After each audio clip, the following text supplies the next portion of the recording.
വിളിച്ചുകൊണ്ടിരിക്കുന്നത്? 4 ദിവസം കൂടി കഴിഞ്ഞ് എൻ്റെ എക്സാം കഴിയും, അത് കഴിഞ്ഞിട്ട് കാണാലോ. നിൻ്റെ കൂടെ ഏത് നേരം വന്നിട്ടേ എനിക്ക് ക്ലാസ്സിൽ മര്യാദയ്ക്ക് ഇരിക്കാൻ പോലും പറ്റിയിട്ടില്ല.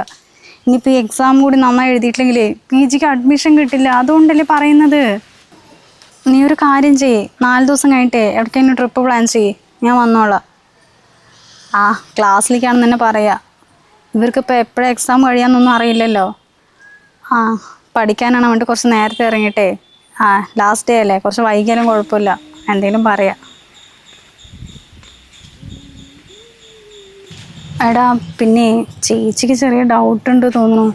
അവൾ ഇടയ്ക്ക് ഇങ്ങനെ ശ്രദ്ധിക്കുന്നുണ്ട്. അവൾ 9 മണിക്ക് പോവും, 6 മണിക്കേ വരുള്ളൂ. അതിൻ്റെ ഉള്ളിൽ നീ വിളിച്ചാൽ മതി, അതിന് മുമ്പൊന്നും വിളിക്കല്ലേ. അമ്മയാണെങ്കിൽ പിന്നെ കുഴപ്പമില്ല, അങ്ങനെ ശ്രദ്ധിക്കൊന്നുമില്ല. നീ ശ്രദ്ധിച്ച് വിളിച്ചാൽ മതി. ഗീതു, നിനക്ക് പഠിക്കാനൊന്നുമില്ലേ? നീ എന്താ ഫോണിൽ സംസാരിച്ച് ഇവിടെ വന്ന് നിൽക്കുന്നത്? ജ്യോതിക ശരി ഇട്ടാ, ഞാൻ പിന്നെ വിളിക്കാം. ചേച്ചി, എൻ്റെ ഫ്രണ്ട് എന്തോ ഡൗട്ട് ചോദിക്കാൻ വേണ്ടി വിളിച്ചതാ. എന്ത് പറയാനും നിനക്ക് ഓരോ ന്യായീകരണങ്ങളുണ്ടല്ലോ. ഈടെയായിട്ട് കുറച്ച് ഫോണിൽ കളി കൂടുന്നുണ്ട് കേട്ടാ. അന്ന് പഠിക്കാനായിട്ട് പറഞ്ഞുകൊണ്ട് മാത്രമാണ് ഞാൻ റീചാർജ് ചെയ്ത് തന്നത്. എൻ്റെ ചേച്ചി 300 രൂപ റീചാർജ് ചെയ്യുന്നതൊന്നും കൊണ്ടേ നീ 3000 ചോദ്യങ്ങൾ ചോദിക്കാൻ നിൽക്കണ്ട. ഞാൻ പറഞ്ഞില്ലേ അവൾ ഡൗട്ട് ചോദിക്കാൻ വിളിച്ചാണെന്ന്. അല്ല, എന്താ ഇത്രയും വലിയ ഡൗട്ട്? പറയ് കേൾക്കട്ടെ. കോളേജിൻ്റെ പടി പോലും ചവിട്ടാത്ത നിനക്ക് ഇതിനെക്കുറിച്ച് എന്തറിയാനാ? ഡൗട്ട് കേൾക്കട്ടെ. എത്ര പഠിച്ച പോലെ ഉണ്ട് സംസാരം. ഞാൻ പഠിച്ചിട്ടില്ല. അതിൻ്റെ കാരണം എന്താണെന്ന് നിനക്കും അറിയാലോ. നീ ഇത്രയും വലിയ കോളേജിൽ പഠിക്കുന്നുണ്ടെങ്കിലേ അതെൻ്റെ പഠിപ്പില്ലാണ്ടാക്കി തന്നെയാണ്. ഈ ഒരു പ്രായം കഴിഞ്ഞിട്ടല്ലേ ഞാനും വന്നത്. സത്യം പറയടി, ഞാനും വിളിച്ചതാ. ഞാൻ ആരെയും വിളിക്കാൻ പറഞ്ഞല്ലോ, ജ്യോതിക അങ്ങോട്ട് വിളിച്ചതാ. നീ എന്തിങ്ങനെ പോലീസുകാർ ക്വസ്റ്റ്യൻ ചെയ്യണ പോലെ ഇങ്ങനെ പുറത്ത് പറയാൻ നിൽക്കുന്നത്? ഞാൻ ഫോണിൽ തന്നെ ഞാൻ നോക്കട്ടെ. ഫോൺ എന്തിനാ? നിനക്കെന്നെ വിശ്വാസമില്ലേ? ഇല്ല, വിശ്വാസമില്ല. അതുകൊണ്ടല്ലേ ചോദിച്ചത്. ഞാൻ ഫോണിങ് എടുക്ക്. അമ്മ, അമ്മ. എന്താ പിള്ളേരെ, കുറേ നേരമല്ലോ രണ്ടും കൂടി അവിടെ കിടന്ന് ഒച്ച ഉണ്ടാക്കാൻ തുടങ്ങിയിട്ട്. എന്താക്കുക അവിടെ? അമ്മേ, ഇവളോട് അതിൻ്റെ അടുത്ത് ഫോണിൽ സംസാരിച്ചുകൊണ്ടിരിക്കുക. ചോദിച്ചിട്ടാണെങ്കിൽ പറയുന്നില്ല പെണ്ണ്. എന്തോ ഒരു ചുറ്റിക്കളിയുണ്ട്. അമ്മ ചോദിച്ചേ. ചുറ്റിക്കളിയോ? എന്താടി ഗീതു, അവളെന്തൊക്കെയാ പറയണേ? എൻ്റെ അമ്മയെ ജ്യോതിക വിളിച്ചായിരുന്നു ഡൗട്ട് ചോദിക്കാനായിട്ടേ. അപ്പോഴേക്കും ഈ ചേച്ചി വന്നിട്ട് ഫോൺ ഇതാ, നീ ആരെയും വിളിക്കണത് പറഞ്ഞിട്ട് ഓരോ പ്രശ്നം ഉണ്ടാക്കാൻ നിൽക്കുക. അവൾക്ക് എങ്ങനെയെങ്കിലും എന്നെ കോളേജിൽ വിടാണ്ടിരിക്കണം. അപ്പം ഇങ്ങനെ എന്തെങ്കിലുമൊക്കെ പ്രശ്നങ്ങളാക്കിയാലേ പിന്നെ പൈസ തരാണ്ടായില്ലേ. വല്ലാത്തൊരു ചേച്ചി തന്നെ എന്തായാലും. അമ്മ, സത്യമായിട്ട് അവൾ വേറെ ആരും വിളിച്ച് സംസാരിക്കായിരുന്നു. ഞാൻ അത് കേട്ടിട്ടില്ല വന്നത്. എടി, കള്ളത്തരം പറയേണ്ടത് സത്യം പറഞ്ഞോ? മതി, നിർത്ത്. എൻ്റെ കുട്ടി അങ്ങനെ കള്ളത്തരമൊന്നും ചെയ്യില്ല. ഞാൻ കാണുന്നതല്ലേ. ഇത്ര നന്നായിട്ട് പഠിക്കേണ്ടതെന്ന് അറിയോ? നീ പോയി കഴിഞ്ഞാൽ വരുന്നവരെ അവൾ പുസ്തകത്തിൽ തന്നെയാണ്. PGക്ക് നല്ല അഡ്മിഷൻ കിട്ടണം, അതിന് വേണ്ടി അവൾ ഒരുപാട് കഷ്ടപ്പെടുന്നുണ്ട്. നീ വെറുതെ അതും ഇതും പറയാൻ നിൽക്കല്ലേ. മോളെ, നിനക്ക് അവിടെ പാല് തിളപ്പിച്ച് വെച്ചിട്ടുണ്ട്, നീ വാ. അമ്മ.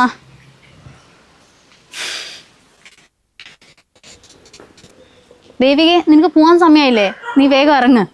വെറുതെ രണ്ടും കൂടി ഓരോന്ന് പറഞ്ഞ് നിൽക്കുക.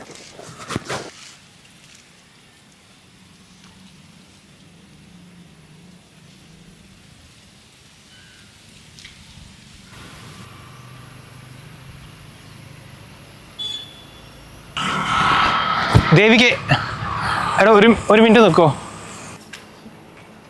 എന്താ ദേവികെ, എടോ എനിക്കൊരു കാര്യം പറയാനുണ്ട്.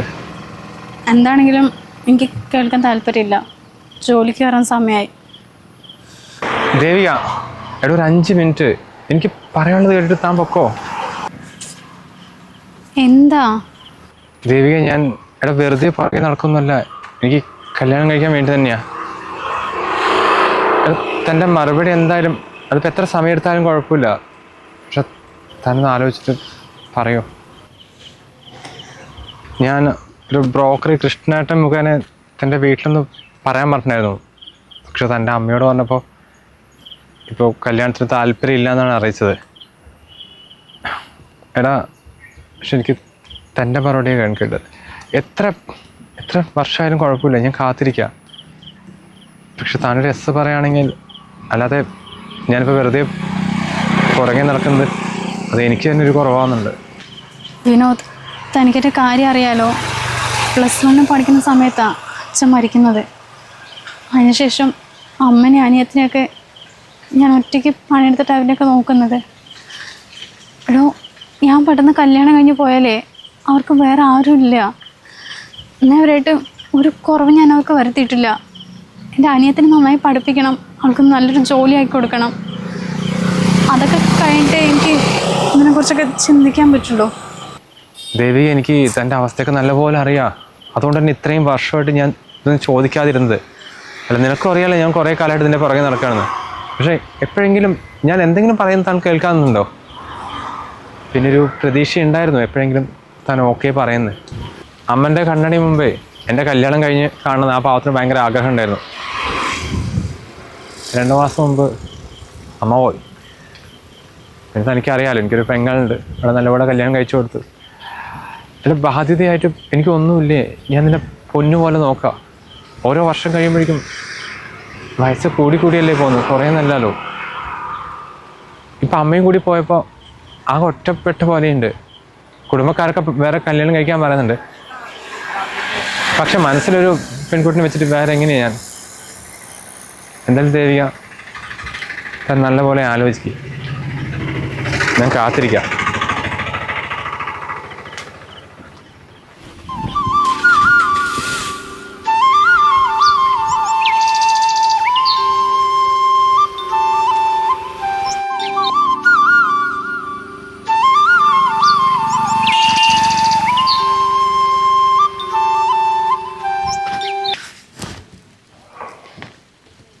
അച്ചു, അച്ചു. ആ ചേച്ചിയാ, എന്താ ഈ വഴിക്ക്? അതച്ചോ, ഞാനിപ്പോൾ ജോലി ചെയ്യുന്നവിടെ നല്ല വർക്കൊക്കെ ഉണ്ട്. പക്ഷേ അത്രയ്ക്കൊന്നും സാലറി തരുന്നില്ല. ഇപ്പോൾ പാക്കിങ്ങും ബില്ലിങ്ങും പിന്നെ എല്ലാ സാധനങ്ങളൊക്കെ എടുത്തു കൊടുക്കണേ. എന്നിട്ടും അവർ കാര്യമായിട്ടൊന്നും തരുന്നില്ലടാ. അപ്പോൾ നിൻ്റെ കമ്പനിയിൽ എന്തെങ്കിലും ഒഴിവുണ്ടോ ചോദിക്കാൻ വേണ്ടി വന്നതാ. അയ്യോ ചേച്ചി, കുറച്ച് മുന്നേ പറയായിരുന്നു കേട്ടാ. കഴിഞ്ഞ ആഴ്ചയാണ് കുറേ പേരിനെ എടുത്തത്. ഇനിയിപ്പോൾ ഉണ്ടാകും തോന്നുന്നില്ല. അടുത്ത പ്രാവശ്യം നോക്കിയേ പറ്റും. ആണോ? ഞാൻ കുറേ ആയിട്ട് വിചാരിക്കണം നിന്നെ കാണാൻ വരണമെന്നേ. പക്ഷെ എനിക്കൊന്നും സമയം കിട്ടിയില്ല. അല്ല, ഇനിയിപ്പോൾ എന്തായാലും അവിടെ എടുക്കില്ല അല്ലേ? ഇനിയിപ്പോൾ എന്തായാലും അവിടെ എടുക്കുന്നു തോന്നുന്നില്ല ചേച്ചി. ഞാൻ എന്തായാലും വേറെ എവിടെയെങ്കിലും അന്വേഷിച്ച് നോക്കട്ടെ. ഓണമൊക്കെ വരാൻ പോവല്ലേ, അപ്പം തുണിക്കടയിലൊക്കെ എന്തായാലും ആൾക്കാരെ എടുക്കും. അവിടെ നിൽക്കുമല്ലോ അല്ലേ? ഓ, അതിന് കുഴപ്പമൊന്നുമില്ല. തുണിക്കടയിലൊക്കെ ഞാൻ നിന്നോളാം. പക്ഷേ ഞാൻ +1 വരെ പഠിച്ചിട്ടുള്ളൂ. അപ്പോൾ അതിനനുസരിച്ചുള്ളതൊക്കെ അല്ലേ കിട്ടുക. എന്നാലും ഞാൻ കമ്പ്യൂട്ടറൊക്കെ പഠിച്ചിട്ടുണ്ട് കേട്ടാ. ആ, കമ്പ്യൂട്ടറൊക്കെ പഠിച്ചിട്ടുണ്ട് അല്ലേ? അങ്ങനെയാണെങ്കിൽ നമുക്ക് ബില്ലിങ്ങിൽ എന്തെങ്കിലും നോക്കാം. അതാകുമ്പോൾ തുണി എടുത്തു വെക്കലും മടക്കി വെക്കലും ഒന്നും നോക്കണ്ടല്ലോ. മിണ്ടാതെ ഇരുന്ന് ബില്ലടിച്ചാൽ പോരെ. ആ, ഞാനത് പറയാനായിട്ട് ജോലി കഴിഞ്ഞതും ഇങ്ങോട്ട് വന്നതാ. അല്ല, അച്ഛനും അമ്മയൊക്കെ എവിടെ? അവരൊക്കെ അവിടെ പുതിയ വീട്ടിലാണ് ചേച്ചി. വീട് പണി ഏകദേശം കഴിയാറായിട്ടുണ്ട്. മിക്കവാറും അടുത്ത ആഴ്ച പാല് കാച്ചലുണ്ടാവും.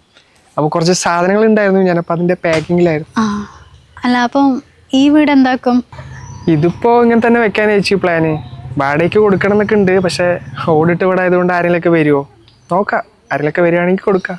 എന്നാ ശരി, വരുന്നേ. എന്തെങ്കിലും ഉണ്ടെങ്കിൽ പറയട്ടോ.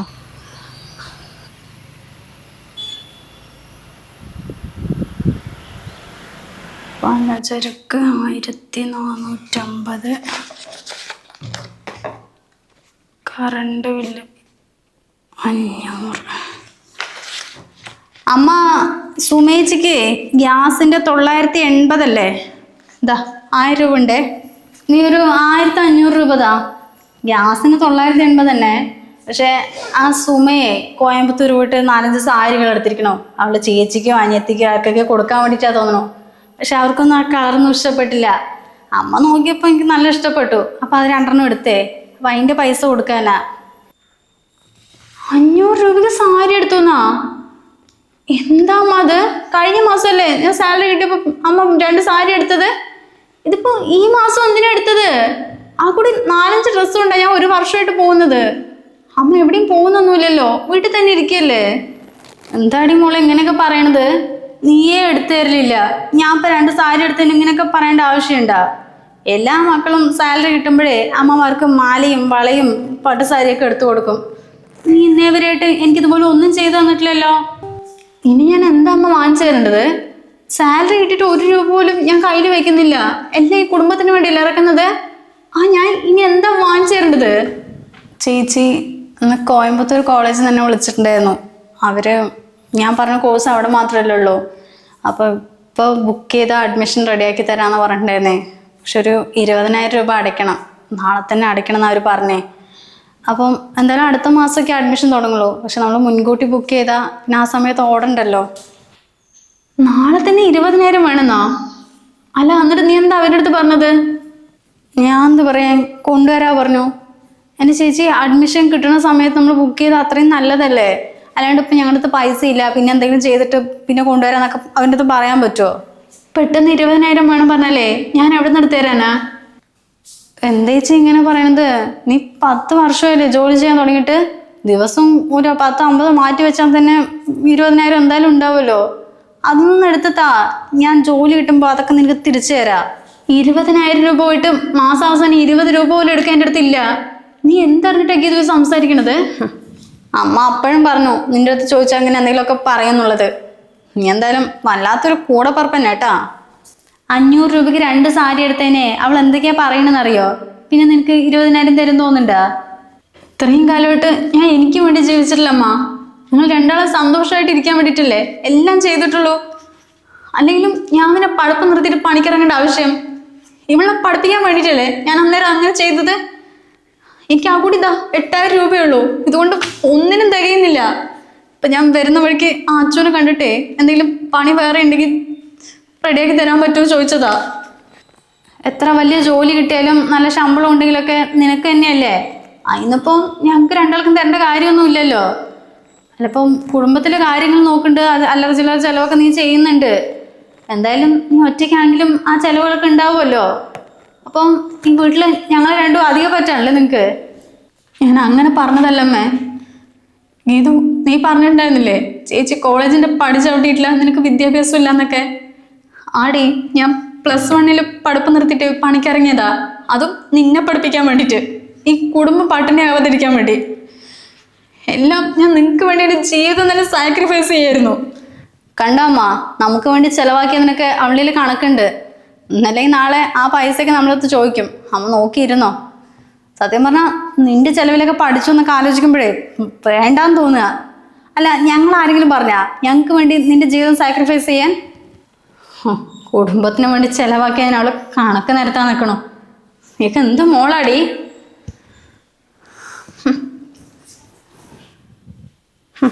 കഷ്ടം തന്നെ ചേച്ചി.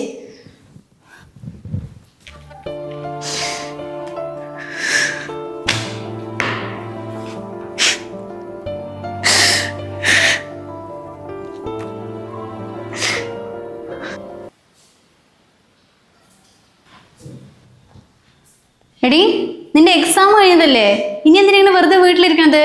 ചെറിയ എന്തെങ്കിലും ജോലി നോക്കൂടെ? എക്സാം കഴിഞ്ഞിട്ട് ആകെ 2 ദിവസമായിട്ടുള്ളൂ. അപ്പോഴത്തേക്ക് ഞാൻ ജോലിക്ക് പോവേ? നടന്ന പോലെ തന്നെ. ഞാൻ പഠിച്ച ഫീൽഡിലല്ലാണ്ട് വേറെ ഏത് ജോലിക്ക് ഞാൻ പോവില്ല. ഇവിടെ വെറുതെ ഇരുന്നാലൊന്നും ആരും ജോലി കൊണ്ട് തരുമൊന്നുമില്ല. അതിന് നമ്മൾ തിരഞ്ഞിറങ്ങണം.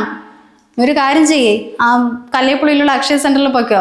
അവരാണെങ്കിൽ എന്തെങ്കിലും ചെറുതായി തരുകയും ചെയ്യും, അത് പഠിക്കുകയും ചെയ്യാലോ. പിന്നെ അക്ഷയ സെന്ററിലൊന്നും ഞാൻ പോവില്ല, അവിടെ ഒരു ലോഡ് പണികളുണ്ടാവും. ഇല്ലടി, ഒരു പണിയും ചെയ്യാണ്ട് മറ്റുള്ളവന്റെ പൈസ നമ്മുടെ പോക്കറ്റിലെത്തുന്ന നീ ഇവിടെ നോക്കിയും കൊണ്ടിരുന്നോ? നിനക്ക് എന്തിന്റെ കേടേച്ചി? നിനക്ക് സമയമെങ്കിലേ നീ പോവാൻ നോക്ക്. ആ, എനിക്ക് പോകാൻ സമയമായി, ഞാൻ ഇറങ്ങാൻ നിൽക്കുക. ഇവിടെ അടിച്ചിട്ടില്ല തുടച്ചിട്ടില്ല ഒരു പണിയും ഞാൻ ചെയ്തിട്ടില്ല. നീ അവിടെ ഫോൺ നോക്കിയിരിക്കണ്ടേ, അതൊക്കെ ഒന്ന് ചെയ്യാൻ നോക്ക്. അമ്മ നോക്ക്, ഇവിടെ എന്തൊക്കെയാ പറയണെന്ന്. നിർത്തടി. ഇത്രയും കാലം പഠിപ്പ് പറഞ്ഞിട്ടേ ഇവിടുത്തെ ഒരു പണിയും നീ ചെയ്തിട്ടില്ലല്ലോ. വേഗം ഒണിച്ചിട്ടേ അടിക്കാനും തുടയ്ക്കാനും നിന്നോ, എനിക്ക് സമയമില്ല ഇനി. ചേച്ചി എന്താടി ഇങ്ങനെ? ആ, ഇനി മുതൽ അങ്ങനെ തന്നെയാണ്. ഇവിടുത്തെ എല്ലാ പണികളും ചെയ്യണം, പുറമേ പോയിട്ട് അവിടുത്തെ പണിയും ചെയ്ത് കിട്ടുന്ന സാലറി മുഴുവൻ കുടുംബത്തിൽ കൊണ്ടുവരണം. നിന്റെ അമ്മൻ്റെയും കാര്യങ്ങളൊന്നും ഒരു കുറവില്ലാണ്ട് നടന്നു പോകുന്നില്ലേ? ഇനി എന്തായാലും അത് നടക്കില്ല. ഞാൻ കുറച്ച് സേവ് ചെയ്യാൻ പോവാ. എന്താ ഇവിടെ, എന്താ പിള്ളേരെ? നോക്കമ്മ, ചേച്ചിയില്ലേ ഈ വീട്ടിലെ പണിയൊക്കെ ചെയ്ത് നീ വല്ല ജോലിക്കും പോകുന്നു പറയണ എൻ്റെ അടുത്ത്. എന്താ ദേവികേ, ഈ വീട്ടിലെ പണിയൊക്കെ എന്നും നീ തന്നെയല്ലേ ചെയ്യണത്? ഇന്നിപ്പോൾ എന്തിനാ അവളുടെ അടുത്ത് ചെയ്യാൻ പറഞ്ഞത്? ആ, ഇത്രയും കാലം ഇവിടുത്തെ പണികളൊക്കെ ഞാൻ ഒറ്റയ്ക്ക് തന്നെയാണ് ചെയ്തത്. ഇനി എന്തായാലും നടക്കില്ല അമ്മേ.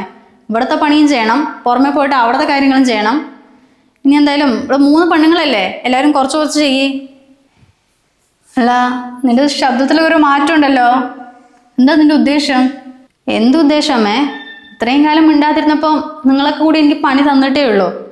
അല്ലെങ്കിലും നിങ്ങൾക്കൊക്കെ വേണ്ടി ജീവിച്ചിട്ടേ അവസാനം നിങ്ങൾ എന്താ പറഞ്ഞത്? ഈ കുടുംബത്തിന് വേണ്ടി നീ എന്ത് ചെയ്തു എന്നുള്ളത്. ഇനി എന്തായാലും ആ ഒരു സിറ്റുവേഷനിലൊക്കെ ഞാൻ ഇടവരുത്തില്ല. ഇനി കുറച്ച് ഞാൻ എനിക്ക് വേണ്ടി ജീവിക്കട്ടെ. എനിക്ക് വേണ്ടി ജീവിക്കേ? അല്ല, എന്താ നീ ഉദ്ദേശിക്കണേ? ഇനി സാലറി കിട്ടുന്ന പൈസ മുഴുവൻ അമ്മൻ്റെ തരുന്ന ഏർപ്പാടേ അത് ഞാനങ്ങോട്ട് നിർത്തി. ചിലവിനുള്ള എന്തെങ്കിലും പൈസ തരാം, അല്ലാണ്ട് മുഴുവനൊന്നും തരാൻ പറ്റില്ല. പിന്നെ നിങ്ങൾ എല്ലാ കാര്യത്തിനും എന്നെ ഇങ്ങനെ ആശ്രയിക്കാൻ നിൽക്കല്ലേ. നിന്റെ കോഴ്സ് കഴിഞ്ഞതല്ലേ, നീ എന്തെങ്കിലും പണിക്ക് പോ. അതിന് കിട്ടുന്ന പൈസ കൊണ്ടേ PGക്കോ അല്ലെങ്കിൽ പിന്നെ എന്തെങ്കിലുമൊക്കെ ചെയ്യേ. കണ്ടില്ല അമ്മേ, ഇനിയിപ്പോൾ അമ്മനെ അവൾ ജോലിക്ക് പോകാൻ പറയും. ഇത്രയും കാലം ഈ വയസ്സ് വരെ അമ്മ എവിടെയും പോയിട്ടില്ലല്ലോ. ഇനിയിപ്പോൾ ജോലിക്ക് പോകാൻ തയ്യാറായിക്കോ. അമ്മൻ്റെ അടുത്ത് ജോലിക്ക് പോകണമെന്നൊന്നും ഞാൻ പറഞ്ഞില്ലല്ലോ. അമ്മൻ്റെ ചിലവിനുള്ള പൈസ ഞാൻ തന്നോളാം. തേവും ചെയ്യും, അതിനൊക്കെ കണക്കും പറയും. എനിക്ക് നിന്റെ 1 രൂപയൊന്നും വേണ്ട മോളെ. അല്ലെങ്കിലും കണക്ക് പറയുകയാണെങ്കിലേ എനിക്ക് ഒരുപാടുണ്ട്. ഇതേ എൻ്റെ വീടാണ്. ഇത്രയും കാലം നീയൊക്കെ ഇവിടെ താമസിച്ചതല്ലേ, അതിനൊക്കെ വാടക ചോദിക്കുകയാണെങ്കിലേ ഒരുപാട് ഇങ്ങോട്ട് തരാനുണ്ടാവും കേട്ടാ. അപ്പം ഞാൻ ഈ കുടുംബത്തിന് വേണ്ടി ചിലവാക്കിയതൊക്കെയോ അതൊക്കെ അമ്മ മറന്നാ? ഒരുപാട് പറയുകയാണെങ്കിൽ നീ ഇന്ന് തന്നെ ഇവിടെ നിന്ന് ഇറങ്ങിക്കോ. കുടുംബത്തിന് വേണ്ടി പൈസ ചിലവാക്കിയെന്ന് കണക്ക് പറയാൻ നിൽക്കുന്നു. നീയൊക്കെ എൻ്റെ മോളാന്ന് പറയാനേ നീ നാണക്കേടാവുക.